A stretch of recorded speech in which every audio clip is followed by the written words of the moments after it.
Fala pessoal, tudo bem com vocês? Sejam bem-vindos a mais um vídeo aqui do canal Oliver Talk, canal que descomplica a cultura. Eu sou o Andreas Barreto e hoje comigo aqui você vai ter uma análise das eleições no Reino Unido. Será uma análise breve, sucinta, mas chamando a atenção aí para alguns fatos importantes que vocês não devem deixar de saber. As eleições acontecem aí agora no início do mês de julho. Está prevista, por meio das pesquisas, uma derrota histórica para o Partido Conservador, os Tories. Eu vou mostrar para vocês o estado atual das pesquisas, mas, como sempre fazemos aqui, a gente tenta mostrar o que se vê, que são os resultados das pesquisas, a cobertura da mídia tradicional, falando as mesmas coisas de sempre, e aquilo que a gente só pega se você se aprofundar e você só pega se você acompanhar a mídia alternativa. O que que nós temos então, tá, gente? Bom, nós. E é uma coisa estranha, né? Nós estamos com 14 mais ou menos anos de governo conservador no Reino Unido, sendo que a última eleição, isso é em parte a tragédia do Partido Conservador britânico, né? Eles vêm de uma vitória acachapante, liderada pelo Boris Johnson, né, em 2019. Fizemos análise dessa eleição aqui, acertamos que o Boris Johnson ganharia bem. Fizemos uma análise posterior, né? Foi uma eleição curiosa, porque o Partido Conservador, naquele momento, prometendo cumprir o referendo referente ao Brexit. Enfim, na figura do Boris Johnson, né? O Boris Johnson foi uma decepção assim gigantesca em termos, porque na verdade, esse vídeo aqui ele vai expor bastante essa questão, né? Na verdade, o Partido Conservador britânico, principalmente em termos atuais, mas em linhas gerais, sempre é uma grande lástima, né? Essa é a grande verdade. Mas, assim, ganhou em constituencies, né? Como eles chamam lá, os condados, né? Os estados, digamos, né? Não são estados, porque são agrupamentos ali bem pequenos, né? Mas ganhou em localidades tradicionalmente trabalhistas, né? Tradicionalmente eleitoras do Partido Trabalhista. Então, assim, foi uma vitória acachapante que gerou uma maioria muito boa para o Partido Conservador, mas esse mandato, né, do Partido Conservador foi uma tragédia, né? O Boris Johnson foi sacado do cargo devido a uma série de polêmicas, sendo o carro-chefe dessas polêmicas a questão da festa que foi dada durante a pandemia, né?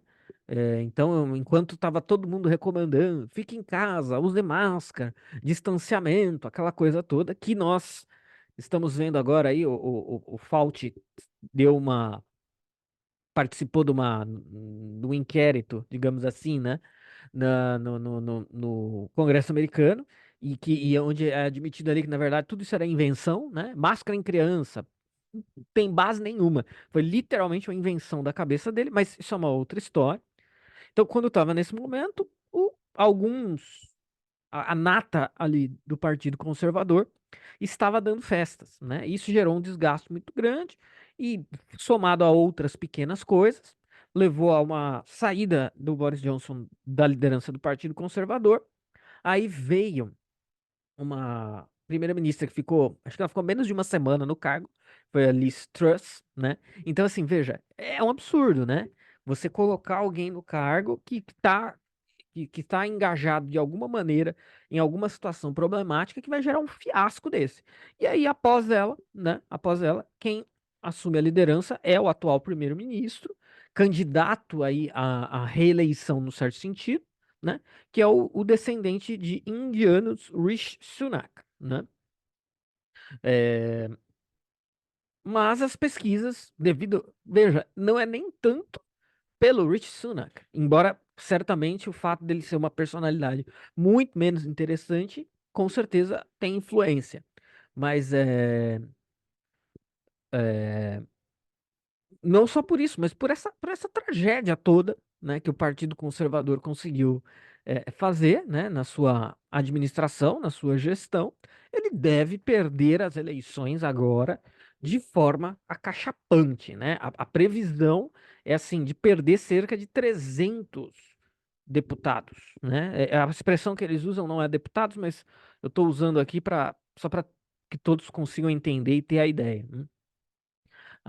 Então vai sair de uma maioria totalmente é, é, é, favorável, né? Com condição de fazer uma governança muito boa para um partido praticamente minoritário, né? Não quer dizer que o Partido Conservador vai se tornar um partido minoritário, mas terá uma proporção de deputados, ao que tudo indica, minoritária. As estimativas falam em entre 70 e 75. Então vai cair de 340, mais ou menos, se eu não me engano, para 70, né, deputados. Então, assim, e o Partido Trabalhista vai fazer cerca de 400. Então, vai ter maioria esmagadora no parlamento aí pelos próximos 5 anos, caso também, é claro, o Partido Trabalhista não se envolva em peripécias aí, troca de liderança, né? Quando o governo fica numa situação muito sensível, né? Nesses países que são de coalizão, né? E eu vou comentar brevemente essa questão do sistema eleitoral do Reino Unido, mas lá você tem um número X de vagas na Câmara Comum. Quem consegue a metade mais um se torna o partido governante, né? Às vezes é possível fazer isso só com os seus próprios deputados, como foi o caso do Partido Conservador em 2019 e como tudo indica será o caso do Partido Trabalhista agora em 2024. É, mas às vezes isso não é possível e você precisa fazer uma coalizão para formar governo, né? Isso acontece, mas é mais raro no Reino Unido, mas é o que normalmente acontece na Espanha, na Bélgica, na Alemanha, né, na Suíça. Esses países costumam ser, devido a diferenças no sistema eleitoral, costumam basicamente ser formados por governos de coalizão. Holanda, né? A Holanda está vivendo agora um governo de coalizão em que o líder é o Geert Wilders, né? Que é um candidato supostamente aí nacionalista, populista e etc. Então, tudo que indica que teremos uma vitória acachapante do Partido Trabalhista, uma derrota acachapante do Partido Conservador, mas por que isso pode ser bom, né? Eu quero terminar, digamos assim, o vídeo com essa reflexão. Antes, vamos mostrar aqui para vocês. Eu sigo essa página aqui. Existem várias páginas desse tipo, né? Às vezes as pessoas me perguntam onde que eu me informo a respeito de política internacional. Essa é uma página woke, tá? É uma página lacradora, como o próprio logo aí indica, né? Mas ela é uma página de dados, então menos mal, é mais digerível esse fato, considerando que eles basicamente publicam as últimas pesquisas, os últimos dados e etc. Então é uma das minhas fontes. E para existe esse Election Maps UK, mas existem Europe Elects, existe página para praticamente cada país europeu com informações sobre pesquisas, dados, estatísticas e etc.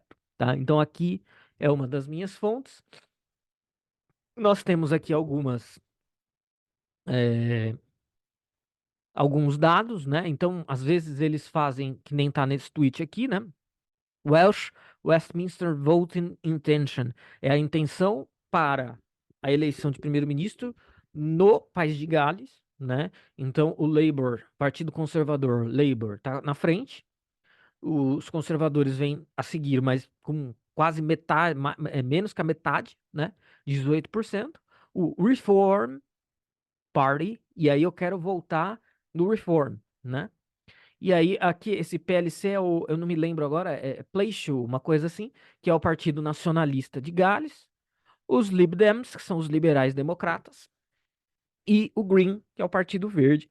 E os partidos verdes na Europa, eles ainda não conseguem compor governo, mas eles estão se fortificando eleição a eleição, e obviamente que são partidos de extremíssima esquerda, né? Extremíssima esquerda, tá? Mas enfim, isso é uma reflexão para um outro momento.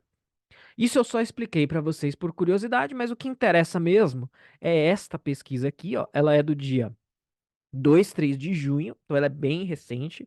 Esse vídeo aqui está sendo gravado no dia 5, então ela é praticamente de 2 dias atrás. E ela mostra o seguinte cenário, que não é muito diferente na proporção do que acontece no País de Gales. O Partido Trabalhista tem 40% do total de votos, o Partido Conservador 19%, ou seja, metade.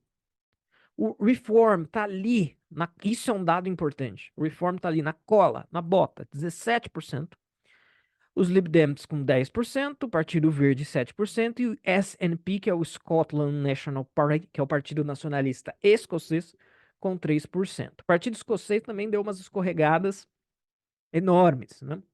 Nas suas lideranças, nas suas políticas, né? Trocou já de liderança 2 a 3 vezes nos tempos recentes, e eu não sei se vai aparecer aqui, eu não vou procurar porque não é o objetivo, mas eles, pela primeira vez, o Partido Trabalhista deve retomar a dianteira na Escócia, né? O Partido Nacionalista Escocês tem ganho as últimas eleições na Escócia, mas dessa vez parece que o Partido Trabalhista vai conseguir retomar a dianteira. E é um ponto relevante, porque o Partido Trabalhista não é, ele é unionista, né? Em que sentido? Ele não é a favor, nem o Partido Conservador, nem o Partido Trabalhista são a favor da separação da Escócia do Reino Unido. Ao contrário do Partido Nacionalista Escocês, ou Scotland National Party, que é a favor e vem nos últimos anos insistindo para um novo referendo a respeito da saída da Escócia do Reino Unido, mas com certeza, com as crises recentes, não há clima para esse referendo acontecer muito em breve. Para essa pauta retornar aí, deve demorar, tá? Então, aqui, né, nós temos um quadro expresso em porcentagem que não é tão útil. É bom, mas não é o ideal para se analisar as eleições no Reino Unido, porque no Reino Unido existe uma norma do sistema eleitoral que chama First Past the Post, né? O que é o First Past the Post? Então, em cada uma daquelas micro-regiões que eu falei, quem conseguir mais votos é eleito. Então, às vezes, isso aqui é o dado nacional. Então, não quer dizer, por exemplo, que pelo Labour ter 40% dos votos em nível nacional, que ele vai ter 40% das cadeiras. Não, ele vai ter muito mais do que isso. Né? Ele vai ter muito mais do que isso, porque com 40% do voto nacional distribuído entre as constituencies, ele vai, o ganhador em cada uma delas, sendo do Partido Trabalhista, será eleito e garantirá uma cadeira para o Partido Trabalhista. Então, com esse número aí, ele consegue ter uma vitória bem confortável, né? Algumas pesquisas de dias atrás estavam dando 45%, o que está mais ou menos aí dentro de uma margem de erro, né? Normalmente as margens de erro são de 2, 3 para mais ou 2, 3 para menos. Esse instituto de pesquisa aqui, que é o YouGov, né? Ele tende a dar uma... digamos assim, o Datafolha deles lá, né? Então tende a dar uma vantagenzinha para a esquerda, né? Alguma vantagem para a esquerda, mas o quadro não será muito diferente disso, tá, gente? Eu até acho, vai ser interessante, vai ser válido a gente pegar a última pesquisa antes da eleição. Eu acredito que o resultado dado pelo YouGov será correto com 2, 3% para baixo para o Labour, porque eu acho que de última hora as pessoas vão lá e vão acabar votando no Partido Conservador, mas de qualquer maneira nós teremos uma derrota. Eu vou encontrar aqui só uma estimativa em cadeiras, porque a previsão, aqui, a estimativa em cadeiras. É, deixa eu até abrir o tweet aqui, porque é do dia, pesquisa feita por esse Survation, entre os dias 22 de maio e 2 de junho, tá? Estimando o número de cadeiras. Então, isso aqui é muito mais interessante, muito mais importante do que é, a porcentagem. E olha lá, atenção naquilo que eu falei, né? Então, se aquele número tiver correto, 40%, Provavelmente 40% não vira isso daqui, provavelmente vira menos, não vira 487 cadeiras, mas vai virar algo em torno disso. Ó, a maioria se constitui a partir de 324 cadeiras. A expectativa é que o Partido Trabalhista faça 487 cadeiras, tendo um aumento aí com relação à eleição anterior, de 2019, de 291 cadeiras. Ou seja, eles vão eleger 291 deputados a mais do que eles elegeram nas últimas eleições. É, O que acontece? O que acontece? Nós teremos aí uma avalanche trabalhista, né? E uma derrota do partido. Se esses números aqui, exatamente, estes números, como eu falei, eu acho que a gente vai ter uma variação até o final. Acho que os conservadores vão ter um pouquinho mais, talvez bata ali 80, quem sabe até 90.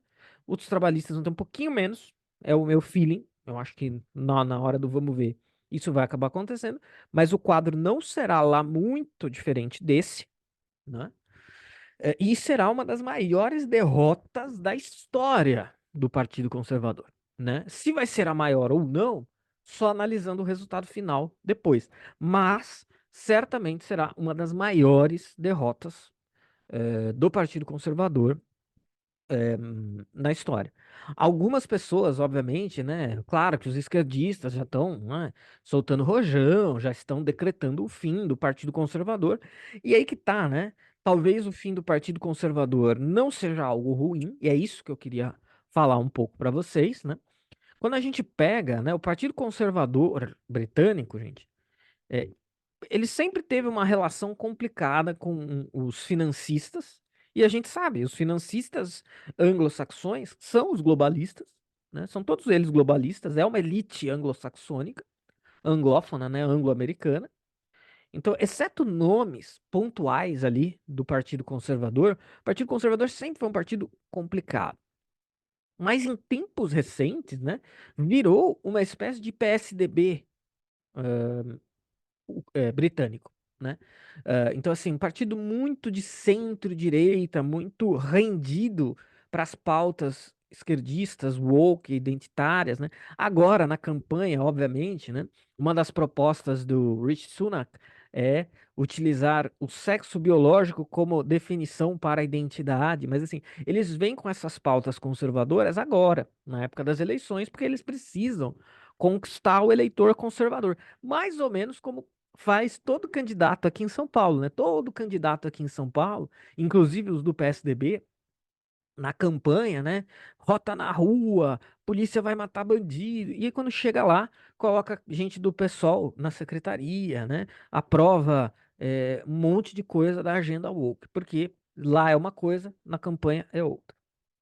Então, se a gente pegar, por exemplo, uma informação que eu guardei aqui na mente que eu tinha que falar nesse vídeo, o David Cameron, né, que foi um dos primeiros ministros conservadores nesses últimos 14 anos de governos conservadores, ele também, ele é é o primeiro-ministro que chama, em 2016, o referendo para o Brexit, só que ele faz campanha pela manutenção do Reino Unido na União Europeia.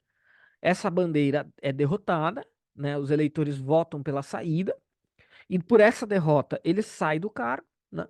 Então, porque foi uma derrota política para ele também, mesmo tendo um governo formado e tal, né? Mas ele perde.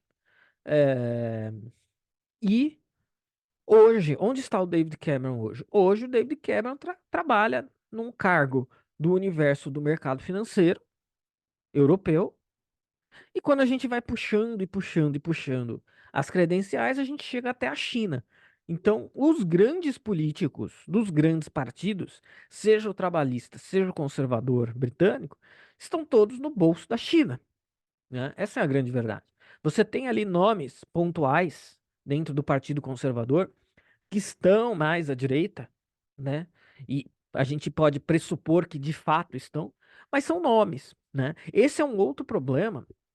Embora o Reino Unido não tenha um bipartidarismo oficial, ele tem um bipartidarismo oficioso, porque basicamente quem consegue formar governo, ou são os trabalhistas ou são os conservadores, porque são os que mais têm votos, tá?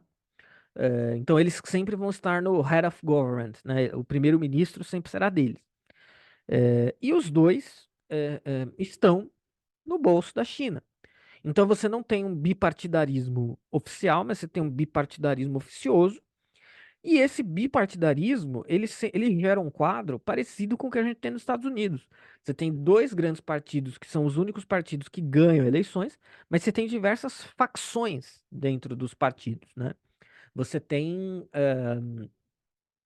mais conservadores, menos conservadores, né? No caso dos Estados Unidos, a gente tem até os Rhinos, né?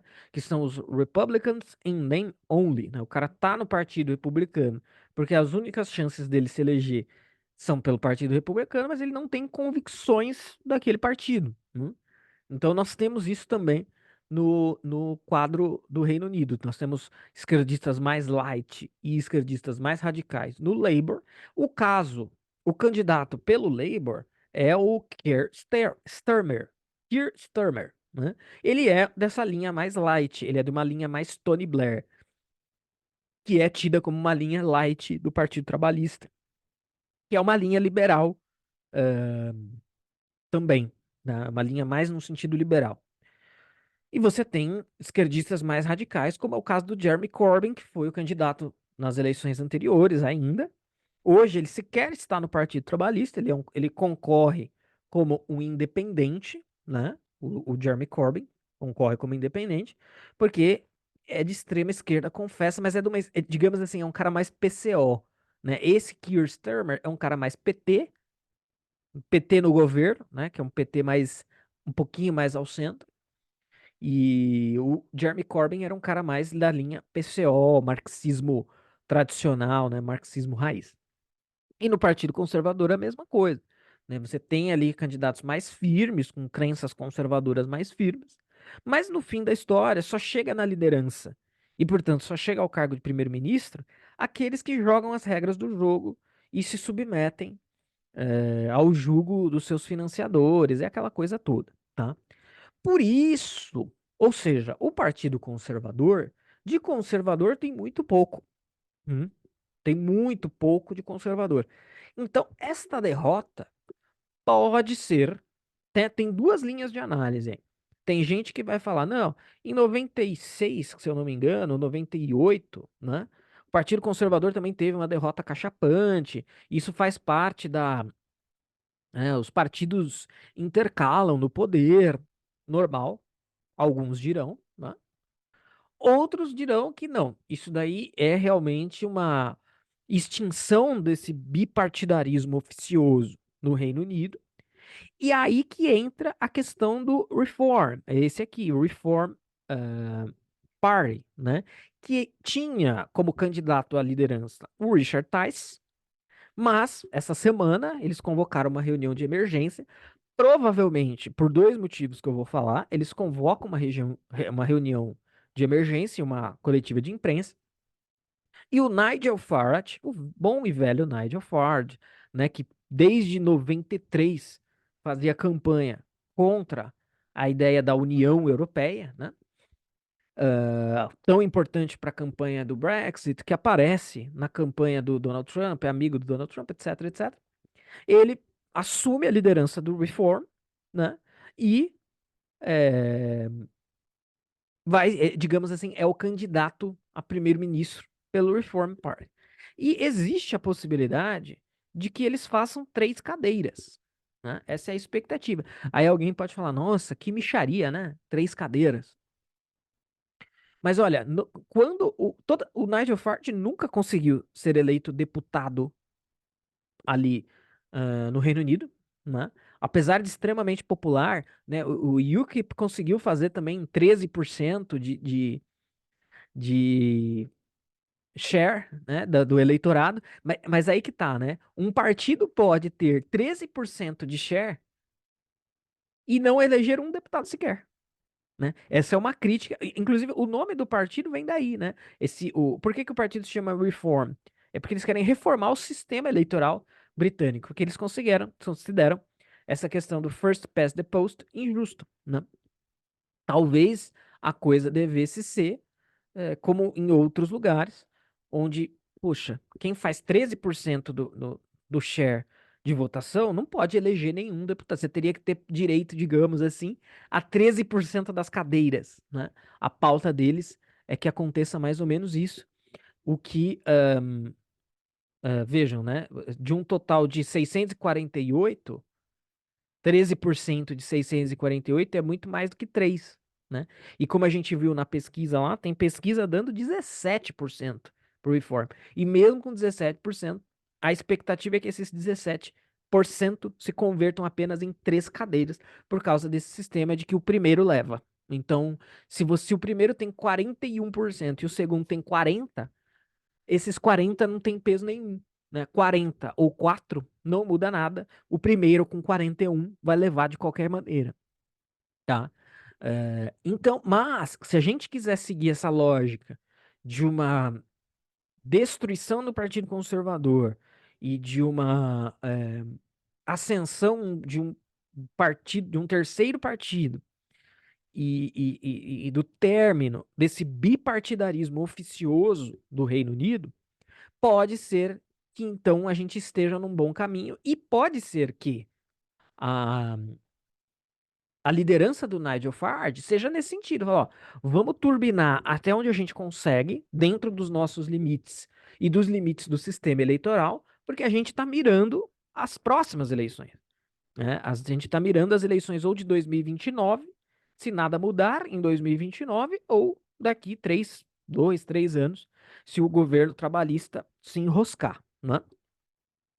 É, E esse é basicamente o quadro que eu acredito que seja, né? Então, o Nigel Farage volta. Provavelmente uma dessas 3 cadeiras é a do lugar onde ele está se candidatando, né? Ele está se candidatando por uma constituency específica, que deve ter informações de que ele muito provavelmente será eleito lá. Vai ser muito legal ter o Nigel Farage no parlamento, né? Fazendo uma baguncinha, fazendo um barulhinho lá, vai ser muito legal. E, sentindo essa derrocada do Partido Conservador, eles estão dando esse gás final para abocanhar, e o que der para abocanhar, mirando eleições futuras, tá? Provavelmente esse deve ser o quadro, eu imagino, mas assim, é um trabalho de formiguinha para as próximas eleições, tá?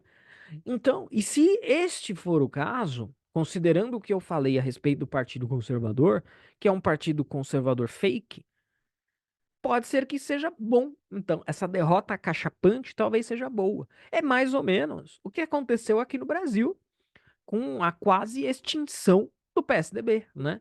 Então, para com aquela enganação com o eleitor que não é de esquerda, que acaba tendo que votar perante a opção esquerda light e esquerda roots, né? Acaba tendo que votar na esquerda light, porque senão é a roots que tá no poder, o que é pior ainda.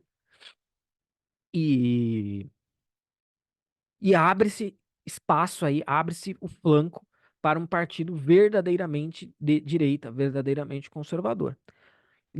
Se essa análise estiver correta, a abertura desse caminho para o reform é uma coisa muito boa. Aguardemos. Particularmente, eu estou pouquíssimo triste com isso, né? Eu acho que também tem aquela coisa do o país merece, né? Os Estados Unidos, não, o Reino Unido aí extremamente lacrador, né? A Europa toda, né?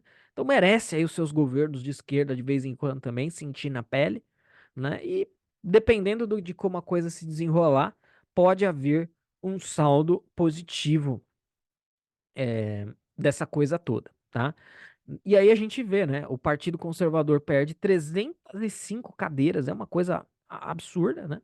Os liberal-democratas ganham 35, né? Dá uma ressurgida. O Partido Nacionalista Escocês, que esse é um outro fenômeno europeu, né? Os partidos nacionalistas de esquerda. Na Catalunha, Espanha, a gente tem isso. Na Escócia, a gente tem isso. São partidos eurocentristas e nacionalistas, são partidos de esquerda e nacionalistas, né? Uma coisa muito estranha. E o Reform fazendo aí 3 deputados, e os verdes, né, o Partido Verde, caindo de 1 para 0 deputado, o que é ótimo também, maravilha, não é? Mas então o caminho é na direção de uma vitória acachapante do Labour Party, da esquerda no Reino Unido, né? Cada um ganha aquilo que merece. Então, meus caros, é isso. Eu queria compartilhar com vocês essa análise. Muita gente me cobra sempre, né? Essas análises de política internacional. Pessoas que me conhecem, me acompanham há bastante tempo, sabem que eu gosto desse assunto e que sempre se faz necessário uma análise alternativa, né? Porque a análise da mídia oficial eba, a Partido Conservador vai apanhar, eba, a esquerda bonitinha vai ganhar. Nossa, mas tem que ficar de olho porque a extrema direita, isso daí e essa análise pode ser feita, né? Você só muda o nome dos atores ali porque a análise é a mesma para tudo. Então, é basicamente isso. Convido vocês aí a nos seguir e assinar aqui o canal. Aqueles que assinam têm acesso a todos os nossos conteúdos e têm acesso aos conteúdos abertos com antecedência. Na descrição do vídeo você pode fazer doações para os nossos amigos do Sul que estão passando ainda lá por seu momento de dificuldade. Nós já fizemos as nossas doações, façam as suas e contribuam aqui conosco, curtam o vídeo, sigam o canal, sejam membros do canal. Isso nos ajuda demais e permite que a gente faça esse tipo de coisa de tempos em tempos. Muito obrigado, um forte abraço a todos e até o nosso próximo vídeo.